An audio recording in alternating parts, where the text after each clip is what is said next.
ایک مرتبہ حضرت عیسیٰ علیہ نبینا علیہ الصلوۃ والسلام کا گزر ایک قبرستان کے پاس سے ہوا۔ کیا دیکھتے ہیں کہ ایک قبر ہے اور صاحب قبر کو عذاب ہو رہا ہے۔ وہ مردہ عذاب قبر میں گرفتار ہے۔ بڑے مغموم ہوئے، خیر وہاں سے تشریف لے گئے۔ پھر کچھ عرصے بعد دوبارہ آپ کا وہاں سے گزر ہوا تو کیا دیکھتے ہیں کہ وہ قبر گویا کہ جنت کے باغوں میں سے ایک باغ بنی ہوئی ہے۔ بڑے حیران ہوئے، رب کریم کی بارگاہ میں عرض کیا، مولا یہ کیا ماجرا ہے؟ جب پہلے میں گزرا تھا یہاں سے تو اس قبر والے کو عذاب ہو رہا تھا، اور اب اس کی قبر جنت کے باغوں میں سے باغ بنی ہوئی ہے، یہ کیا راز ہے؟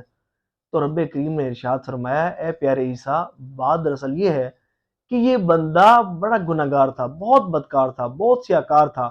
اس نے اپنی ساری زندگی میری نافرمانی میں گزاری، اپنی ساری زندگی گناہوں کی کثرت میں گزاری، اور گناہوں کی نحوست کے سبب جب اس کا انتقال ہوا تو عذاب قبر میں مبتلا کر دیا گیا۔ اور یہ جو تم اس کی قبر کو جنت کے باغوں میں سے ایک باغ دیکھ رہے ہو، اس کا راز یہ ہے کہ جب اس شخص کا انتقال ہوا تھا تو اس نے اپنے پیچھے حاملہ بیوی چھوڑی تھی، اور پھر اس کا بیٹا پیدا ہوا، اور آج ہی اس کے گھر والوں نے اس بچے کو، اس بیٹے کو مکتب پڑھنے کے لیے بھیجا ہے، اور آج ہی اس کے استاد نے اس کو پڑھایا ہے۔ اس نے کہا ہے، بیٹا پڑھو بسم اللہ الرحمن الرحیم۔ پھر فرمایا، اے پیارے عیسیٰ، جس کا بیٹا زمین پر بیٹھ کر مجھے رحمان اور رحیم پکارے، اس کے والد کو قبر میں عذاب دیتے ہوئے مجھے حیا آتی ہے۔ اللہ اکبر۔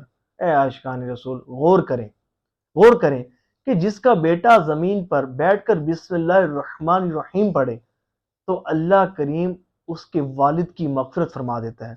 تصور کریں کہ اگر وہی والد اپنی زندگی میں بسم اللہ الرحمن الرحیم پڑھے گا تو اس پر کتنا کرم فرمائے گا، اس پر کتنی رحمتوں کا نزول فرمائے گا۔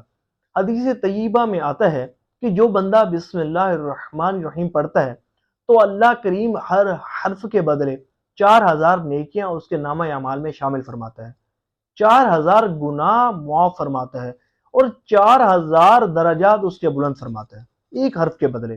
اور یہ دیکھیں کہ بسم اللہ الرحمن الرحیم یہ 19 حروف ہیں، 19 کو 4 سے ملٹیپلائی کریں تو 76 بنتے ہیں، 76,000، یعنی کہ 76,000 نیکیاں صرف ایک مرتبہ بسم اللہ الرحمن الرحیم پڑھنے سے اللہ کریم عطا فرماتا ہے۔ تو کتنا زبردست کلام ہے۔